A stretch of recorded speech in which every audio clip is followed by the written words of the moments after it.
แต่เว้ยแต่มานี่มาแต่มานี่มาเร็วมึงอิ่มเลยบอกกินข้าวเนี่ยมานี่เร็วๆลุกมาหาแม่แป๊บเดียวเร็วๆแล้วลุกไหมมานี่อืมเนี่ยว่ายากมึงนี่ชอบไปนอนสกปรกมันบ่แม่นเลยมึงเห็นบ่นะมันสกปรกนะไปติดกาวหนูพี่น้องเมื่อคืนนี่กาวหนูเอามาดัดกับแย่รุดเอาแผ่นมันวางไว้กลางคืนมาเพื่อลูกกระโดดเข้าไปได้หน้าต่างเพื่อจะไปนอนห้องนั่นเราไปติดเอาเสียกาวหนูนะเสียงดังแต๊กแต๊กแต๊กแต๊กแต๊กนึกว่ามันเสียงอิหยังคนงัดหน้าต่างบ่ว่าซั่นบัดไปเบิ่งโรถแม่นอันแต้วไปติดอะไรคืนนี้ ติดกระโตติดขานะ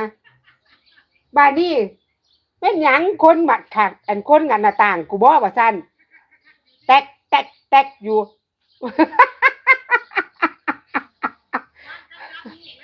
เปิดประตูเข้าไปเป็นมันติดกาวหนูโอ้ยนอนนางเอามึงเข้ามาหยังตัวว่า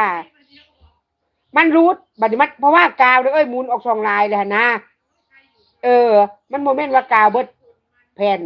เบิ่งหนูน่ะมีเปื้อนแล้วเพิ่นนะแต่อยากหัว